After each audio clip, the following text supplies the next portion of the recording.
Imaginez une horloge dont les aiguilles ne tournent pas à la même vitesse pour tout le monde. Dans l'obscurité d'une chambre souterraine, une ouvrière s'épuise et meurt en quelques semaines, tandis que sa mère, à quelques centimètres d'elle, s'apprête à régner pendant 30 ans. Nous pensons souvent que la longévité est une question de gène ou de chance, mais chez les fourmis, c'est une décision politique et biologique radicale. Comment deux êtres au DNA rigoureusement identiques peuvent-ils avoir des destins aussi opposés, l'un vivant 200 fois plus longtemps que l'autre? La vérité sur l'empire des fourmis est un paradoxe qui bouscule nos certitudes sur la vieillesse et la mort. On nous présente souvent la colonie comme une machine parfaite, mais c'est en réalité une prison dorée, où la reine paie son immortalité par une réclusion absolue. Contrairement à ce que l'on croit, la reine n'est pas une souveraine libre, mais une esclave de sa propre matrice, condamnée à l'obscurité pour que son empire ne s'effondre pas. Dans ce documentaire, nous allons briser le mythe de la royauté pour découvrir le prix terrifiant de l'éternité. Préparez-vous à plonger dans une enquête où la science rejoint la philosophie, révélant des mécanismes cellulaires qui pourraient, un jour, transformer notre propre vision de la médecine. Vous découvrirez comment un simple régime alimentaire peut reprogrammer la vie et pourquoi, dans le monde des insectes, vivre 30 ans est à la fois un miracle et une malédiction. La récompense de cette immersion? Comprendre enfin pourquoi la nature offre ses plus grands secrets à ceux qui ne pourront jamais les contempler sous la lumière du soleil. Dans le silence absolu des galeries souterraines, une réalité biologique défie toutes les lois de la nature telles que nous les connaissons. Une ouvrière s'active, transportant des charges 10 fois plus lourdes qu'elle, sachant que son existence s'éteindra dans à peine 2 mois de labeur acharné. À quelques centimètres d'elle, dans une camara protégée, réside une géante dont le cœur battra pendant 3 décennies entières, sans jamais faiblir. Ce contraste saisissant entre deux êtres nés du même nid pose une question fondamentale sur les limites de la vie. Le paradoxe réside dans le fait que ces deux créatures partagent un patrimoine génétique rigoureusement identique, comme deux jumelles nées sous la même étoile. Pourtant, l'une est condamnée à une existence éphémère de servitude, tandis que l'autre jouit d'une longévité qui dépasse celle de nombreux mammifères supérieurs. Si nous appliquions cette échelle à notre propre espèce, cela reviendrait à voir un frère s'éteindre à 80 ans, pendant que l'autre atteindrait l'âge de 6000 ans. Cette anomalie temporelle est le point de départ d'une enquête fascinante, au cœur de l'infiniment petit. Chaque minute passée dans cette chambre royale est un défi lancé à l'entropie et à la dégradation cellulaire qui frappe le reste du monde vivant. La reine ne subit pas le temps de la même manière que ses sujets, comme si elle habitait une dimension où le vieillissement n'avait aucune prise. Les ouvrières se succèdent par milliers, naissant et mourant dans un cycle frénétique, pendant que la souveraine demeure immuable sur son trône de terre. C'est ici, dans l'obscurité la plus totale, que se cache le secret le mieux gardé de l'évolution biologique. L'énigme qui hante les laboratoires de biologie réside dans une observation déroutante. Comment deux organismes possédant un code génétique rigoureusement identique peuvent-ils diverger à ce point?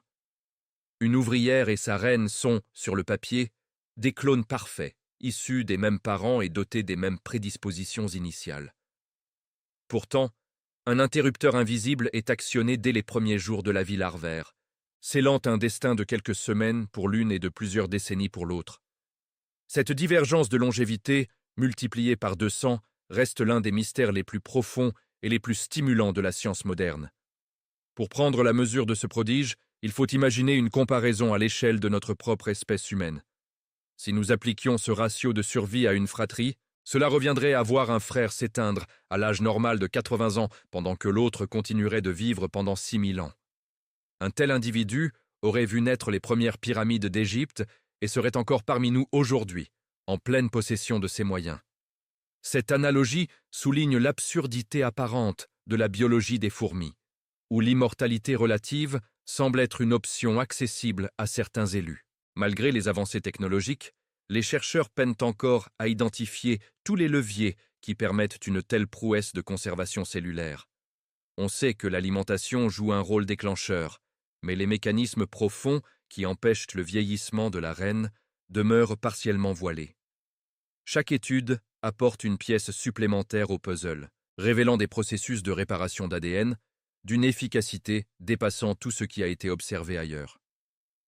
La science contemple ici une frontière où la génétique cède la place à une programmation épigénétique dont nous commençons à peine à déchiffrer les codes. L'histoire de la biologie a été marquée par un cas exceptionnel qui a redéfini notre compréhension de la sénescence. Une reine, Lasius niger. Découverte et étudiée dans les laboratoires de l'Université de Lausanne, cette souveraine a régné sur sa colonie pendant une période record de 28 ans et 8 mois. Ce document historique, validé par des entomologistes de renom, prouve que la longévité extrême n'est pas une théorie, mais une réalité biologique tangible. Cette reine a survécu à des dizaines de générations d'ouvrières, restant le pilier immuable d'un empire souterrain en constante mutation.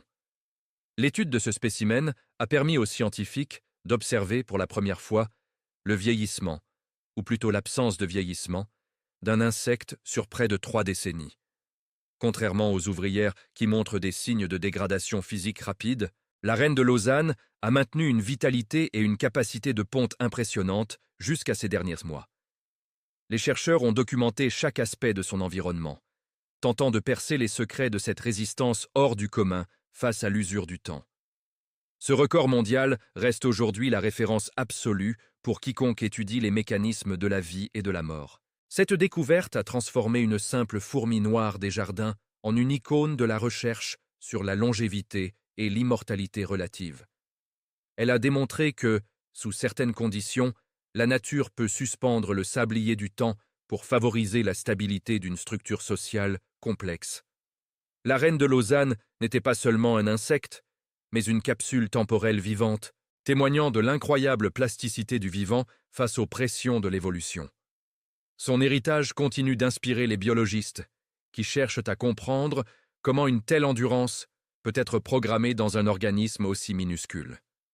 L'interrupteur biologique qui sépare le destin d'une ouvrière de celui de sa reine repose sur une reprogrammation génétique profonde et complexe. Dès le stade larvaire, une alimentation spécifique, comparable à une gelée royale, active des leviers moléculaires qui modifient l'expression de l'ADN sans en changer la séquence.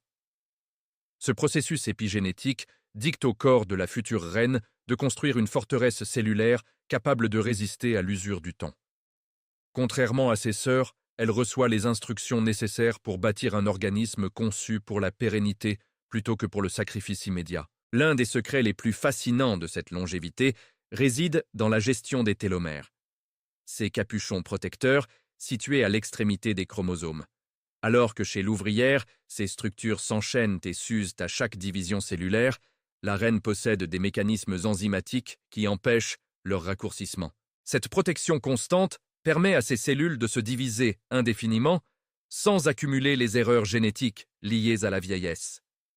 C'est une véritable fontaine de jouvence moléculaire qui tourne à plein régime au cœur de chaque tissu de la souveraine. En complément de cette armure génétique, la reine développe un système immunitaire d'une hyperactivité sans équivalent dans le monde des insectes. Son corps est une machine de guerre biologique capable de neutraliser instantanément les pathogènes et de réparer les dommages oxydatifs avant qu'ils ne deviennent critiques. Cette vigilance interne, couplée à une stabilité métabolique exceptionnelle, crée un environnement où la dégradation cellulaire est quasiment suspendue. Ce bouclier invisible est le prix d'une évolution qui a choisi de concentrer toutes les ressources de survie sur un seul individu vital. Dans l'obscurité totale de la chambre royale, le temps semble s'arrêter pour laisser place à un ballet de dévotion absolue. La reine, monumentale et immobile, est le centre de gravité d'un écosystème social où chaque individu a une fonction unique. Une garde d'élite d'ouvrières l'entoure en permanence, formant une barrière vivante qui ne la quitte jamais du regard. Ses servitrices, dévouées, nettoient son corps, l'alimentent par trophalaxie et évacuent les œufs qu'elle produit à une cadence industrielle.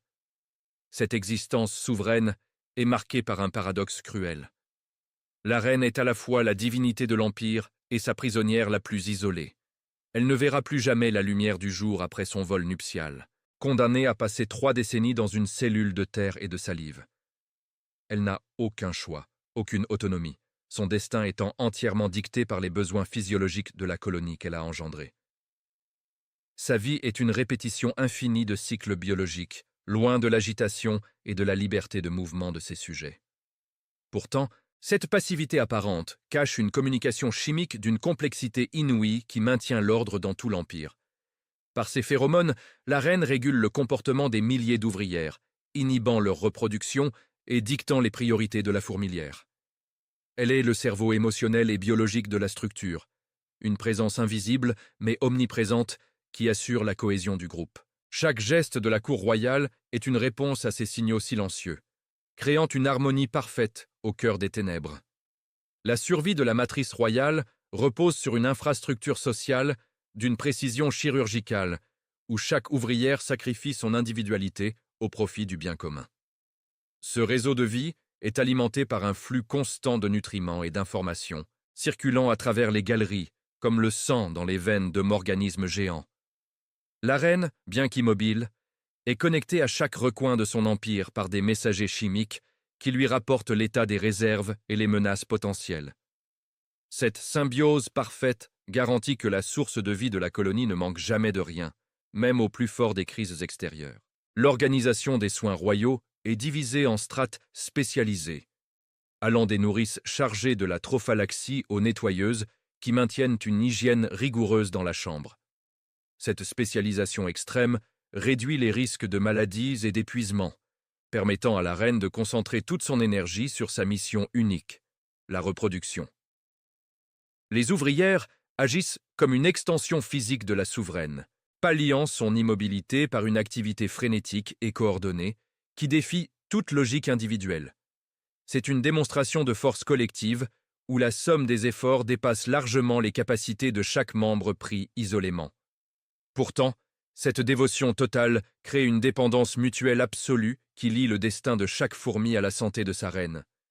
Si le réseau de vie vient à se rompre, c'est toute la structure sociale qui s'effondre, car aucune ouvrière n'est capable de prendre la relève de la fonction royale.